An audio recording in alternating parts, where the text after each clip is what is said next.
Nós estamos recebendo na live dessa semana a Carlinha Vale, certo? Do movimento Liberta Brasil, Rio Grande do Norte. A Carlinha, ela tem uma atuação política muito forte lá no estado, pretende inclusive voltar, ainda que nesse momento esteja radicada mais aqui em Brasília. Eu sei que antes de você começar a falar, você também quer mandar uma série de abraços, e eu também quero mandar. Né? É muito importante agradecer aqueles, né, que de uma forma ou de outra estão conosco nesses momentos e principalmente apoiando a iniciativa. E aí cabe destacar a Simira e o Jorge do Cantinho do Azeite. Muito obrigado pela parceria. O Carlos Vieira, da Casa de Viagens, sempre um parceiro. E muitas outras pessoas que a gente vai conversando aos poucos, vai citando o nome. Para quem tudo você tem abraços! Gente, olha, eu sou nordestina, então já sabem. Não, primeiro quero agradecer, né, pela oportunidade. É uma honra para mim estar aqui, representando o meu estado, o Nordeste, né? Para mim é sempre uma honra falar da minha cultura, das minhas raízes. E tenho muita gente para agradecer, para mandar abraços aqui. Pode, sinta-se à vontade. Tem uma listinha aqui, fiz um rascunho. Para o meu grupo Liberta Brasil do Rio Grande do Norte, nós temos uma equipe lá, né? Eu estou aqui nesse momento, mas a gente tem uma equipe lá. Em alguns interiores também. Então, é muita gente que faz parte do movimento Liberta Brasil. Quero agradecer a movimentos também do meu estado, que precisam de um apoio, que sempre precisam de uma força para que a gente possa trabalhar junto, como Força Direita RN, do Cleiton, Direita Caicó, Descomuniza Já, da Fernandinha, tem Direita São Miguel, Pacifica. Quero mandar um beijo para todos e dizer que a gente tem que estar sempre unido em prol do nosso estado e da nossa nação. Então, gente, eu estou realmente... Pode fazer a lista toda. Tem uma lista aqui, né? E ainda ficou faltando gente, tem um rascunhozinho aqui. Quando for te lembrando, você vai falando. Eu quero mandar um beijo para os nossos amigos que... eu até comentei a respeito deles, do Indireita Fortaleza, né? 2 deles estão aqui. O fundador do Indireita Fortaleza é o Guilherme, que trabalha aqui em Brasília, Manuela, Adriano, que são amigos, parceiros da gente, pessoas incríveis, honestas, têm um trabalho há muitos anos já no estado do Ceará, são referências lá, um grupo de direita conservadora lá, incrível. O Rafael e o Márcio, da Paraíba, são amigos que também já vêm trabalhando no estado lá, pessoas muito corretas e alinhadas com a gente, honestíssimas. Matheus do Direita Pernambuco também tem um trabalho incrível lá, nosso amigo. Ted de São Paulo Conservador. Pietro, a gente pode falar da nossa conversa. Pietro de Direita Mato Grosso do Sul. E aí depois eu falo mais. Os outros a gente não termina. Então, antes eu também vou aproveitar e colocar mais o pessoal do Fandango da Integração. O Fandango é um tipo de baile lá do Rio Grande do Sul, né? Luiz Fernando Rodrigues Machado, que está nos acompanhando. Também vamos ver mais aqui Júlio Chinazo, João Machado e Shirley Bartz. Daqui um pouco a gente também fala em mais. Já que você falou em alguém de Pernambuco, quero mandar um grande abraço para o Rômulo. O que aconteceu que eles acabaram entrando na conversa, na lábia da Fátima Bezerra? E até antes, peço licença, antes de falar até especificamente do meu estado, eu queria falar do blocão, que é o blocão de oposição do governo Bolsonaro, né? Certo. Que é conhecido como os governadores ali do Nordeste. Formou-se um bloco de oposição ao governo Bolsonaro, incluindo a governadora do estado do Rio Grande do Norte. Eu fiz alguns levantamentos, gente, estou cheio de papel aqui, que eu fiz vários levantamentos, várias pessoas do meu grupo me mandaram muitas informações, eu venho acompanhando, né? Mesmo aqui de Brasília, tudo que vem acontecendo. E aí eu queria falar, antes de entrar no estado do Rio Grande do Norte, falar o que tem acontecido no Nordeste, né? No primeiro momento, ali no final do ano, foram convidados os governadores do Nordeste a virem a Brasília, né? O presidente estaria com eles, e naquele mesmo momento só veio um governador. São 9 estados, só veio um governador, que foi o governador do Piauí. Né? E ele disse que estava representando o núcleo dos governadores do Nordeste. Né? Mas ali a gente já sabia que existia uma oposição que eles estavam fazendo. E agora, no final de julho, os governadores lançaram um consórcio do Nordeste, que é presidido, nesse primeiro ano, pelo governador da Bahia, né? Que é o Rui Costa, que é do PT. E aí, segundo eles, visa estimular o desenvolvimento regional. Eles não dizem que é uma oposição, mas nós sabemos que se trata de uma oposição. E aí eu queria falar aqui sobre o que disse o Flávio Dino, que é o governador do Maranhão, do PCdoB. Ele disse o seguinte, abre aspas, os consórcios não são instrumentos de luta política entre governo e oposição, mas nós sabemos que existe sim isso. Inclusive ele é um dos governadores que mais atacam o governo Bolsonaro, né? E aí no contraponto eu fiz umas anotações aqui, onde um professor lá da UFPE, ele é um cientista político, ele diz o seguinte, abre aspas, eles querem mostrar unidade e quando fazem isso demonstram unidade política, ocasionando impacto político no primeiro momento, a médio e a longo prazo, um impacto eleitoral, porque nós sabemos que eles, através dessa união que eles estão tentando fazer como oposição ao governo, visam, numa próxima eleição, né, usar alguns artifícios para tentarem atingir o nosso presidente, né? E aí o professor ainda da UFPE diz o seguinte, essa história de que Bolsonaro não liga para o Nordeste estará presente nas próximas eleições. Dirão que não receberam nada, que o presidente não recebeu membros desse consórcio e que o presidente não teve política de desenvolvimento para a região. E aí, provavelmente, vão lançar alguém do Nordeste, né, como um possível candidato à presidência em 2022.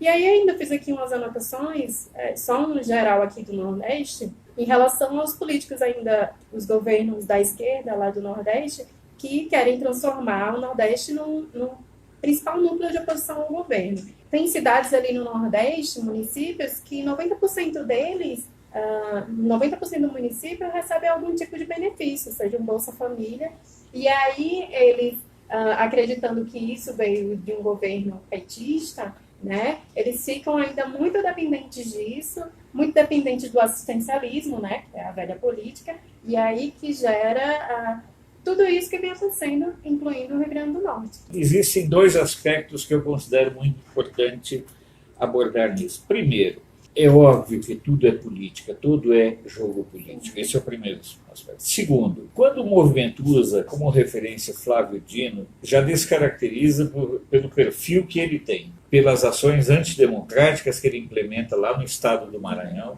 pelas políticas, por administrar um estado, já está no segundo mandato, não fez nada, né? É um paspalho, porque realmente é dessas coisas estarrecedoras.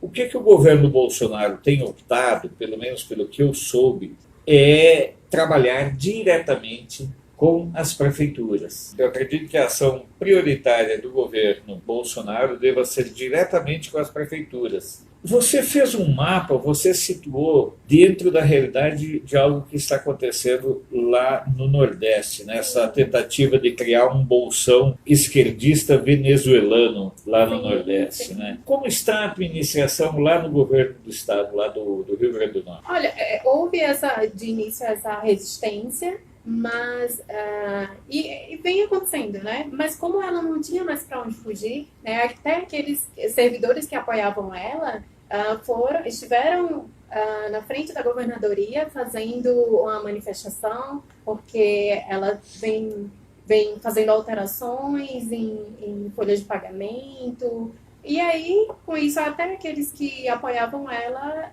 resolveram manifestar contra. Isso tem acontecido só na capital ou também pelo interior? O que você tem situado lá? Eu até separei um pouco aqui. E aí, vai falando. Ainda sobre esses dados aqui, eu levantei muita coisa aqui, ainda sobre o Nordeste, desse blocão de oposição. Segundo os dados do Cadastro Geral de Empregados e Desempregados, o CAGED, a única região que não conseguiu gerar empregos nesse primeiro semestre de 2019 foi a região Nordeste. O Nordeste foi a única região que não conseguiu contratar mais do que demitir nos primeiros 6 meses de 2019. Então, um índice que é apresentado através do CAGED é o seguinte, que no Nordeste foi negativo. Então, cerca de menos de 35 mil pessoas perderam mais empregos do que ganharam. Né? Enquanto Sudeste, Sul, Centro-Oeste e Norte tiveram um saldo positivo. O Sudeste, por exemplo, teve um saldo positivo acima de 251 mil. Então, assim, a gente consegue ver o que vem acontecendo a respeito do Nordeste em relação às demais regiões. Né? E pegou um período, né, Carla, de verão, que é um período de contratação de gente, é um período de muito turismo, né? Mas estranho eu isso. falo até pelo meu estado, assim, eu percebo que inclusive a capital, que é a maior cidade lá do nosso estado, não tem oportunidade de emprego. Nós não temos oportunidade de emprego lá. Né? Eu tenho muitos amigos que estão desempregados, que são formados, mas não tem onde você crescer ali. Não há nenhuma política de Não, fomento à não vem, indústria, à prestação de serviço, nem nada. Não. Eu separei até aqui, começando pela segurança pública. Eu acho que um desses crescimentos, desses impedimentos, né, no crescimento, inclusive nessa área de emprego, se dá muito em função da segurança pública. Porque se a gente não tem segurança, nada funciona. Com Né? certeza, você tem Nada anda. com insegurança nada avança, né? Sim. E o Nordeste, no começo do governo do Bolsonaro, ele se caracterizou e ninguém quer ir para um estado conflagrado. Mesmo lá no Rio Grande do Norte teve o episódio de matança em presídio, né? Sim. No presídio lá do Alcaçuz houve um conflito entre facções, né? Chegaram a praticamente invadir a cidade, os interiores também. Então, em 2017, o Rio Grande do Norte foi considerado o estado mais perigoso do Brasil, né? Com índice de criminalidade enorme lá. E é um estado bonito, maravilhoso, sabe? Com praias lindo. bonitas, né? E a gente fica perguntando como é que você vai levar turista para um estado com esse nível de dificuldade de segurança? Que afetou o turismo, consequentemente a economia, e aí vira um caos, né?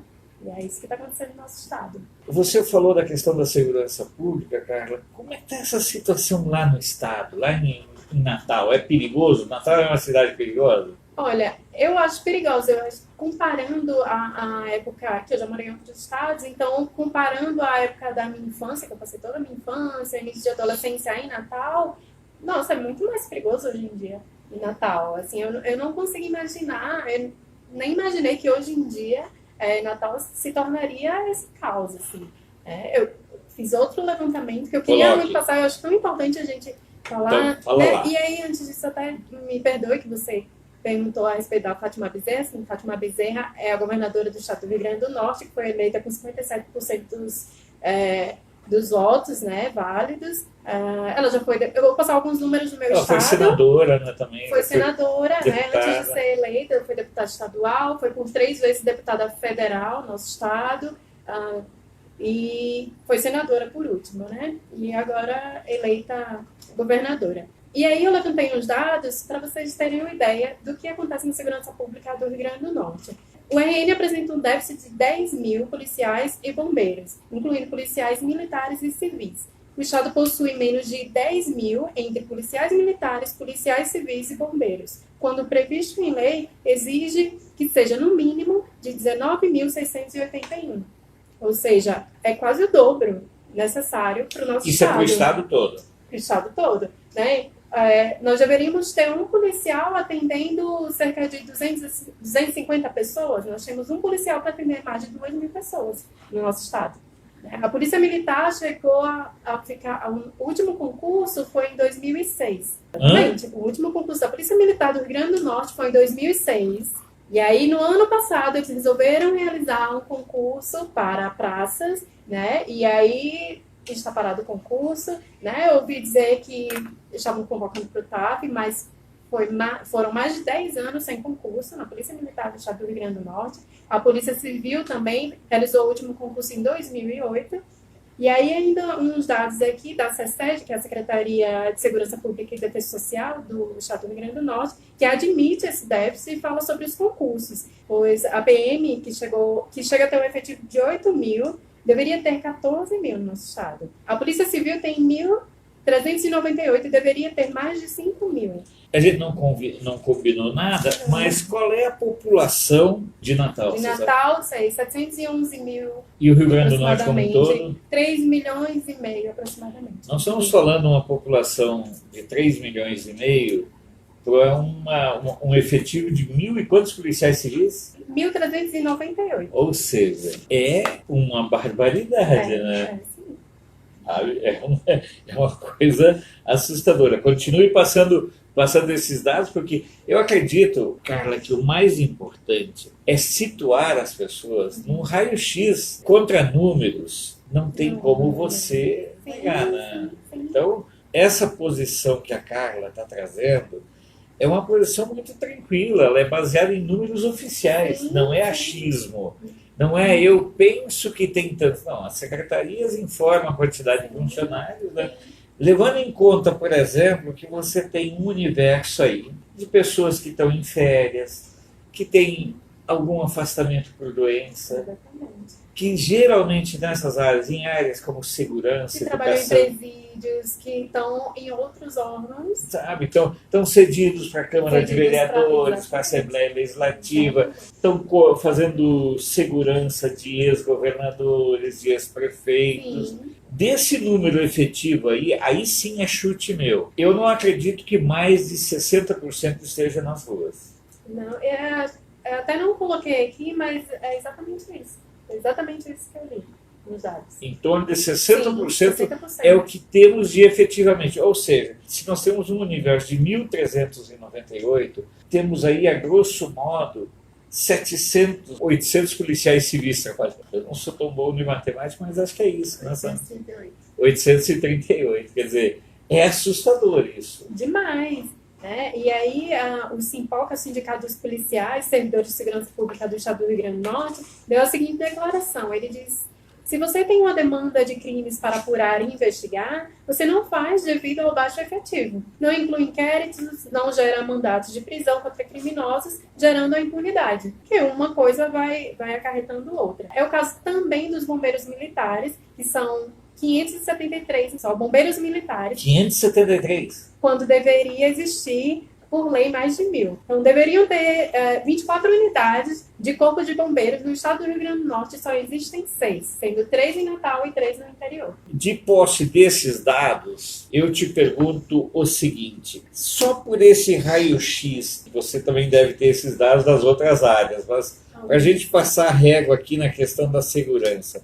Ou seja, é um estado inseguro, é um estado que, a exemplo do que você mesmo falou, teve os maiores índices de violência do ano passado. Sim. É um estado que não consegue ampliar a oferta de emprego. Qual é o futuro desses próximos 3 anos e meio até a chegar de uma nova eleição lá para o estado? Porque a gente tem que entender uma questão muito simples. Nos estados, e aí não é discriminação ou preconceito, mas nos estados do Nordeste, muitas vezes o ente estado, prefeitura, são os principais empregadores. Qual é o cenário que você vê aí nesse médio prazo? Olha, na questão da segurança pública, no geral, na questão da segurança pública, eu ainda hoje conversando com um amigo meu da Polícia Militar, ainda tem essa questão deles não terem um suporte, a estrutura com que eles trabalham, todo o aparato deles é mínimo, isso já vinha acontecendo. E aí hoje, em conversa com um amigo meu, ele estava falando, ele é policial militar no estado do Rio Grande do Norte, e ele estava falando um pouco para mim da realidade lá deles. Eles estão sem receber salário desde novembro do ano passado. Hã? Sim. Vamos lá, vamos esclarecer. É um governo. Diversos servidores, inclusive professores de universidades estaduais lá. Lembrando que a Fátima foi professora. Sim, sim. Ela não deve mais nem conhecer como é que é uma sala de aula. Né? E ainda dizem que ela nunca lecionou, né? É o que dizem.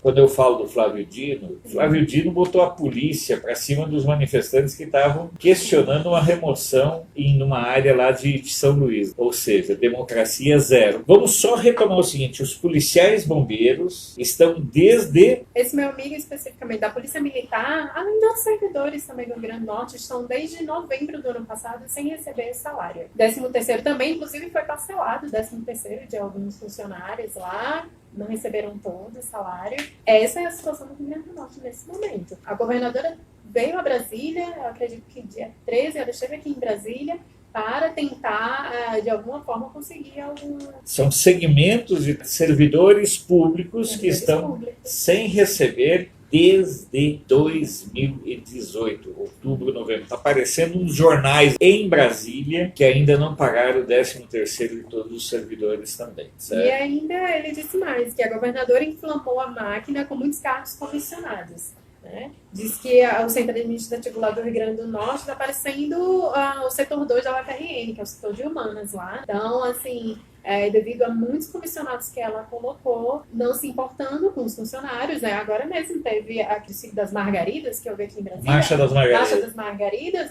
Vieram cerca de 200 pessoas do Rio Grande do Norte, bancadas pelo governo do estado, inclusive. Enquanto isso, os policiais, militares, civis, professores estão passando por essa situação no nosso estado. Você tinha me passado, inclusive, essa informação, né, de que mais de 200 pessoas, né, 200 mulheres de várias cidades. Né? Sim. É a forma mais vil, degradante, perversa e safada de fazer política.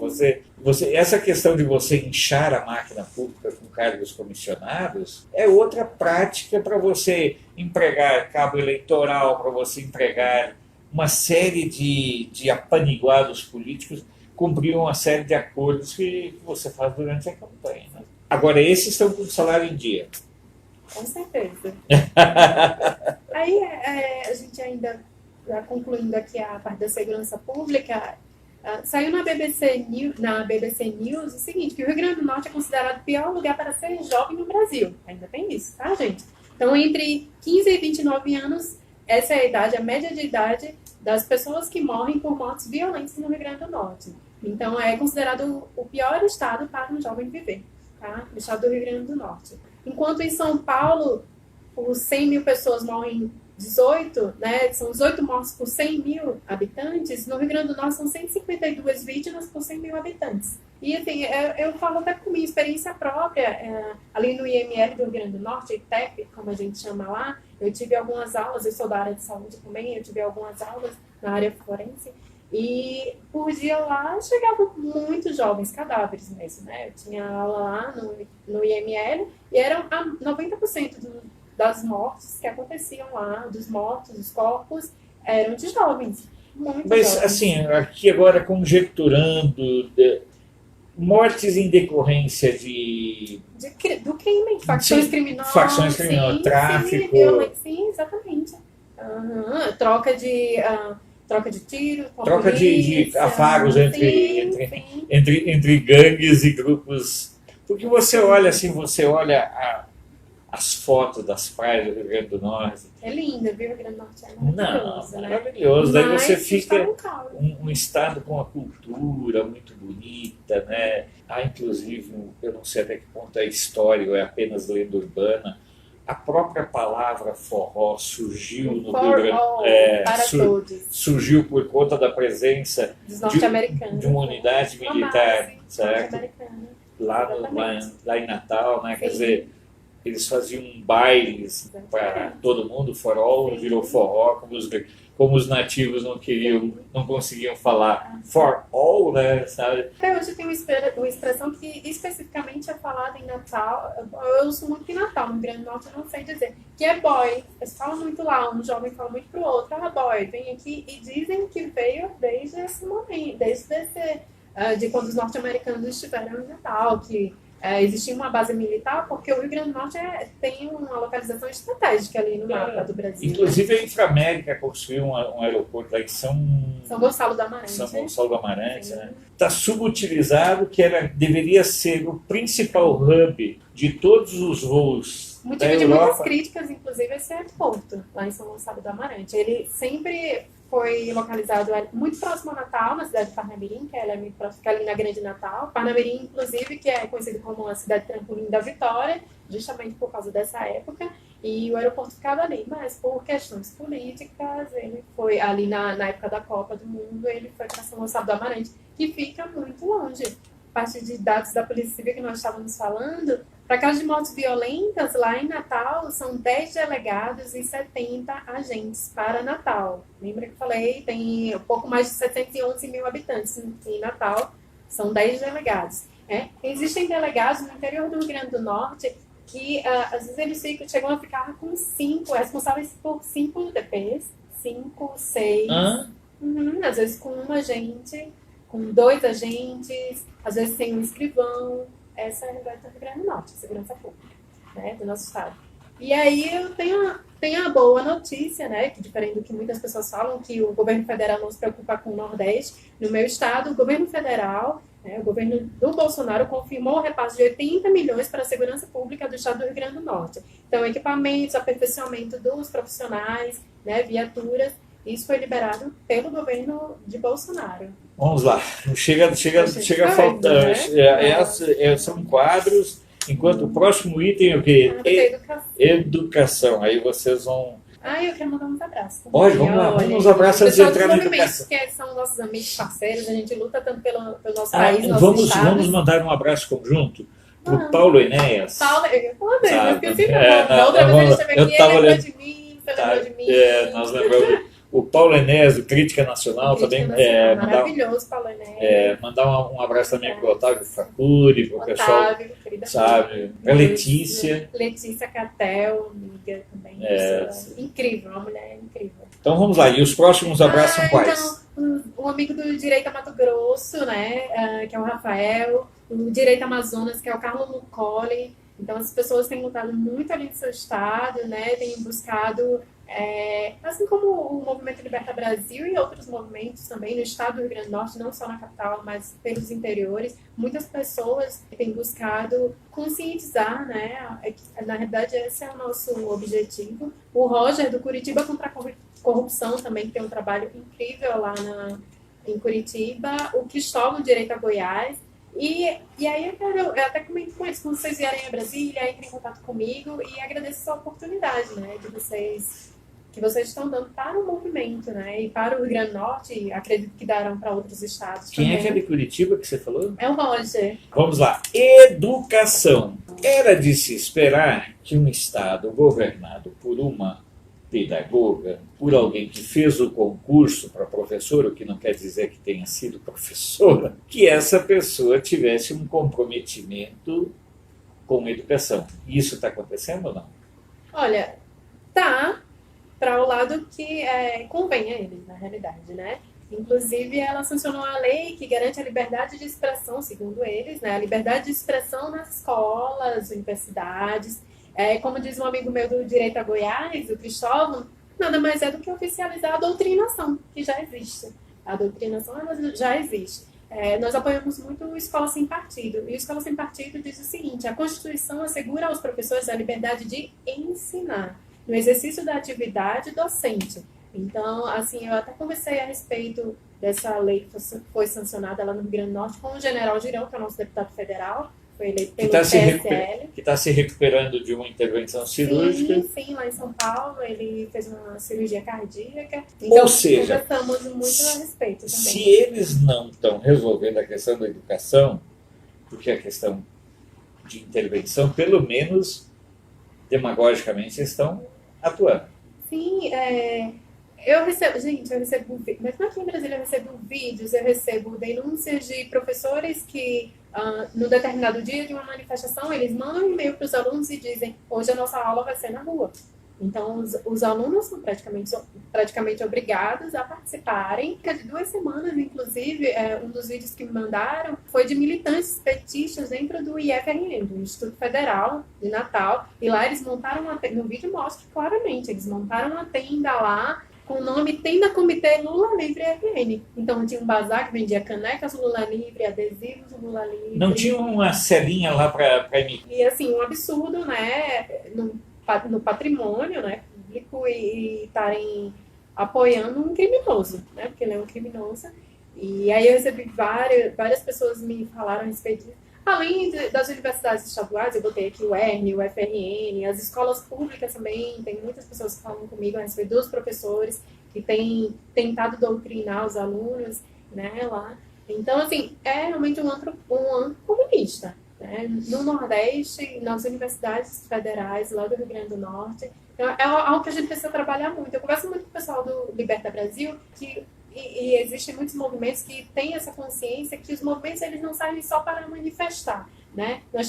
Nós visamos, pelo menos o Liberta Brasil, assim como o Direito Fortaleza, nossos amigos da Paraíba, Rafael, o Matheus Direito a Pernambuco, a gente pensa muito em atingir e conscientizar as escolas, os bairros, os interiores. Não apenas sair para... É importante, porque nós entendemos que representamos o povo também como movimento. Mas fala. Lá no Rio Grande do Norte, o presidente Bolsonaro anunciou, já no início do ano, ele anunciou que o Natal vai ser contemplado com o Colégio Militar, né? E aí vai ser um dos 3 estados que vai receber o Colégio Militar já nesse ano, já vai começar a ser trabalhado isso lá na capital do Rio Grande do Norte, o Colégio Militar. E aí também tem outros dados a respeito do Colégio Militar, né, da questão da disciplina. Eu fui aluna do Colégio Militar, inclusive, e isso até hoje na faculdade me gerou muitas coisas positivas. Como atleta também, eu fui atleta, então só tenho coisas positivas para falar de colégio militar. O que eu achei engraçado foi um episódio que aconteceu, o Ministério Público querendo interferir nas normas internas de um colégio militar, dizendo que o colégio não poderia definir o corte de cabelo dos alunos. Cara, se você está dentro de uma estrutura, é a coisa mais simples. Não gosta, tchau e benção. Sim. Vai frequentar, porque sabe que ali vai ter noções de disciplina, vai ter um estudo de qualidade, Sim. vai ter um espaço para estudar com dignidade. Além de incentivo ao esporte, né? Também, não é só o ensino que é de ótima qualidade, não, o esporte também. Eu falo até por mim. Na realidade, eu já, antes de entrar no colégio militar, o meu ensino médio no colégio militar, o início do meu ensino médio, eu já fazia natação, mas quando eu entrei no colégio militar, eu comecei a fazer basquete, aí me profissionalizei, joguei no Esporte Clube Recife, joguei em Curitiba, joguei em alguns lugares. Não, até hoje existe concurso para atletas de alto rendimento. Então, que fazem parte das Forças Armadas, que tem um apoio das Forças Armadas. Essa é outra situação que a mídia não revela. No recente PAN, muitos dos atletas prestavam continência, eram militares. Mas a mídia ela é tão canalha, ela ignorava isso. Ela não ressalta quantos desses atletas eram militares. Por quê? Porque as Forças Armadas, os quartéis, eles têm uma estrutura de treinamento, quer dizer, tem pistas, tem todo o apoio, né? Todo o apoio que eles precisam, as Forças Armadas disponibilizam. É incrível, assim, o apoio que eles dão. E ainda sobre esse colégio militar, que o presidente falou que Natal vai ser um dos contemplados, né? Que bom, ótimo. E aí eu fiz um levantamento aqui comparando. Alunos da rede pública obtiveram uma média de 3,3, enquanto alunos de colégios militares conseguem alcançar 6,7, né, entre o 6º e o 9º ano do ensino fundamental. Então, além da disciplina, como o ensino ele é muito bom. Na verdade, tem duas questões. A disciplina, ela ajuda no aprendizado. Sim. Você tem uma aula de 50 minutos ou uma aula de 1h30 é mais do que correto. Bom, vamos continuar aí? Vamos. E aí eu separei um pouco aqui da área de educação, nem sei como é que está o nosso tempo. Não, né? vamos indo. Depois a gente... Em relação à saúde, eu acho que não é diferente como em outros estados, precariedade nos hospitais, falta de leito, lençóis. O próprio Liberta Brasil, né, eu pessoalmente cheguei a participar junto com igrejas em ações que nós fazíamos no hospital, com entrega de sopa, porque muitas pessoas que estão lá, no hospital, especificamente o Alfredo Gurgel, que é muito conhecido ali, que fica em Natal, recebe muitas pessoas dos interiores. Os corredores chegam a ter 100 pessoas. Eu já estagiei lá. A parte da estrutura também. E aí, um caos, né? Muitos hospitais que foram interditados, cirurgias canceladas. Essa é uma realidade também do Rio Grande do Norte. Eu até anotei aqui que eu achei interessante, mas eu mesmo presenciei isso, que tem atendimentos lá que às vezes chegam a passar de 20 dias, pessoas que ficam esperando 20 dias para um atendimento. Essa é uma realidade, infelizmente, muito presente entre a saúde pública no Brasil. Né? Exatamente. O grande problema na saúde pública, na minha opinião, não é em momento algum recurso, verba, é sim gerenciamento. De forma, isso vai ser vai direcionado. O que mais você tem de dados aí? E aí, ainda sobre a saúde, o ministro Mandetta esteve semana passada no Rio Grande do Norte e a governadora esteve lá com ele. E através do governo Bolsonaro, o governo federal foi recebido lá 84,6 milhões, foi liberado pelo governo federal para 51 municípios. Nós temos 167 municípios no Rio Grande do Norte, né? Então, a princípio, foram liberados 84,6 milhões para 51 municípios e 5,3 milhões ano para Natal, né? Para ser aplicado nas UPAs, no Varela Santiago, que é o hospital infantil lá, referência, na capital, para SAMU. 5,3 milhões foi só para Natal, só para Natal. E para 51 outros municípios, 84,6 milhões. Porque assim, eu não conheço bem a realidade do Rio Grande do Norte. A menor cidade lá é Viçosa, não chega a ter 2.000 habitantes. Há muitas controvérsias sobre a questão dos municípios, porque eles acabam se transformando em verdadeiras cabides de emprego e de desperdício de recursos públicos. Sim. O que mais? Vamos adiante aí. Aí eu coloquei alguns projetos que são bem interessantes lá no nosso estado. Um deles é o LAIS, inclusive foi apresentado pelo general Araújo. O LAIS é um laboratório de inovação tecnológica em saúde lá no Rio Grande do Norte, porque nós temos coisas positivas também, né? Claro. Além das praias. E o ministro Marcos Pontes esteve lá, acredito que há 2 semanas. O general Araújo foi o responsável, inclusive, por trazer esse projeto ao conhecimento do governo. Ele veio a Brasília, junto com o professor Valentim, que é ele que está à frente desse projeto lá na Universidade Federal. Então, eu queria falar desse projeto, quem quiser pesquisar mais a respeito desse laboratório LAIS. É o Laboratório de Inovação Tecnológica em Saúde, no Rio Grande do Norte. E aí o ministro Marcos Pontes esteve lá para conhecer, mas isso devido a todos os esforços que foram feitos. Eles já foram convidados para Harvard, acredito que em 2016. Eu já conheci o projeto em 2017, como eu disse, sou da área da saúde, e eu participei de uma conferência internacional realizada por eles, no centro administrativo, maravilhoso. Então, quem quiser pesquisar mais a respeito. E eles estão recebendo um incentivo, sim, do governo federal, porque é maravilhoso esse projeto. E aí tem um projeto também que eu queria falar, eu pedi licença até para que eu não conseguia anotar todo aqui, mas é um projeto do general Araújo também, que é o projeto Câmaras Temáticas. Ele disse, inclusive, que nessa segunda tarde ele daria prosseguimento a essa Câmara Temática aqui, ele está à frente. Nesse caso, seria em relação à saúde, né? Então, eles estão reunindo um grupo de médicos para fazer um diagnóstico da saúde, do problema da saúde no estado do Rio Grande do Norte.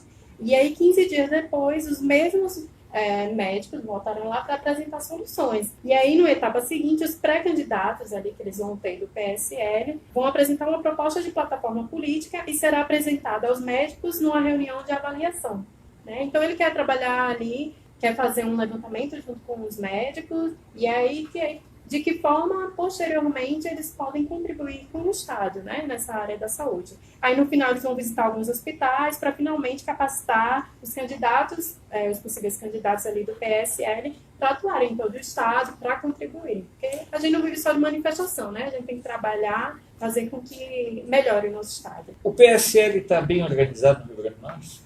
Olha, como eu sou suspeita de falar, eu fiz parte da coordenação da campanha do General Girão, fiz parte da coordenação da campanha no PSL, todos os dias, praticamente, eu estava ali na sede, a gente tinha reuniões, e aí, quem está à frente do PSL no Rio Grande do Norte é o Coronel Hélio. Ano passado, quem estava à frente era o Brigadeiro Carlos Eduardo, o Coronel Hélio era o vice-presidente, o Brigadeiro Carlos Eduardo, por motivos pessoais, né? Ele sempre comentava que no final da campanha ele iria sair, quem era ali dentro, ele sempre comentava isso. E aí assumiu o Coronel Hélio, que é um carioca, mas é um potiguar de coração, uma pessoa maravilhosa, assim, as pessoas gostam muito dele. Houve, inclusive, a campanha nacional, já foram abertas mais de 40 comissões do PSL pelo Rio Grande do Norte. Inclusive, eu participei das primeiras inaugurações. Agora, vocês já têm um mapa sobre as eleições do ano que vem, o pessoal lá do PSL? Eu acredito que já tem. Conhecendo o general Araújo, que ele é muito estratégico, ele gosta muito de fazer esse tipo de levantamento, ele é muito organizado, eu acredito que lá ele já tem esse tipo. E até quero sugerir, quando ele vier aqui, que... Só depende de você. É que nem Ele é uma que nem o pessoa- Girão, né? Roberto Nogueira de Carvalho, grande amigo, sempre está apoiando, faz parte da equipe de produção aqui do nosso programa. Mandar aqui um beijo todo especial para o Alex, meu irmão, cuja formatura foi no dia 17. Eu tenho muito orgulho de ter um irmão como o Alex, né? Uma pessoa fantástica, um ser humano maravilhoso. Obrigado, Alex, parabéns por mais essa conquista na sua vida. Certo? Eu já estava vindo outra bronca, já baixei logo o papel para não ter problema, né? Se o governo não faz muita coisa, mas gasta bastante em publicidade lá, né? Cargos comissionados Casos e comissionados. publicidade é um gasto que não... Que ela estava tirando de um local, né, do governo para colocar numa feira, Esse tipo de ação. de né? ação, isso. E aí tem outras coisas que eu acho que seria muito interessante, né, assim, que o general Girão, aproveitando a oportunidade que ele está aqui em Brasília, né, viesse aqui e falasse de repasse, porque eu vi repasses também do governo federal para prefeituras, para a prefeitura de Mossoró, para outras prefeituras do interior do Rio Grande do Norte. Eu acredito que essa seja a estratégia correta, na minha opinião. É priorizar a ação direta das prefeituras. Então faça-se esse trabalho direto. Privilegie a interlocução dos deputados federais da base do governo e esses deputados federais junto aos deputados estaduais da base, aliados eleitos com a bandeira do Bolsonaro, né? E que faça esse trabalho em conjunto. Olha, se comenta muito, é uma realidade também no nosso caso, são as estradas. São ali nos interiores, vi que um dos parlamentares lá do Rio Grande do Norte, um deputado estadual, estava pedindo muito, assim como o general Girão, ele sempre comentou muito a respeito disso, muito antes de ser candidato, ele sempre falava sobre as BRs lá, umas que você não tem possibilidade de chegar até passar por ela, na realidade. Né? Então foi sugerido a governadora um tapa-buracos lá. Você tem mais algum levantamento? Não, mais abraços? Você vê, eu acho que eu mandei todos os meus abraços. Gente, tem uma lista, um rascunho aqui, mas acho que consegui mandar todos os meus abraços. Que mandar um abraço para minha irmã, que está vendo no Rio de Janeiro também. Eu quero mandar um abraço para o pessoal do ProSul Américas, que vai ter um evento nos dias 3 e 4 em São Paulo, 3 e 4 de outubro, no auditório da Assembleia Legislativa. Obrigado pelo convite para ser um dos palestrantes. Então, mandar um beijo muito grande para Mata Hari, em São Paulo, para a Cláudia, que é uma das nossas produtoras, a Cláudia Berman é uma das nossas produtoras aqui, e que essa semana está lá em São Paulo. Abraço para os amigos do São Paulo Conservador, também é um movimento assim, que quem está à frente é o Ted, uma pessoa maravilhosa, psicólogo ele. Você, pelo tempo que você estiver aqui em Brasília, você, toda vez que você quiser participar, desde que não se atrase, né? Gente, olha, hoje aconteceu uma entrevista, mas foi o trânsito. Eu estava vindo de muito longe. Então tá, nós agradecemos a você que nos acompanhou, compartilhar esses vídeos, eu vou implantar esse vídeo também no YouTube. E aqui, Carla, nós temos um hábito de, no encerramento, sempre agradecer a Deus pela graça, pela oportunidade que Ele nos dá de poder fazer o programa, de poder fazer a live, de receber as pessoas, de conversar com as pessoas, de interagir com as pessoas, porque é muito importante que a gente tenha essa referência do papel e da importância de Deus em nossas vidas. Sobretudo eu agradeço a Deus, né? Porque sem Ele nada disso seria possível. Nada disso seria possível. Então, para você que nos acompanhou, muito obrigado.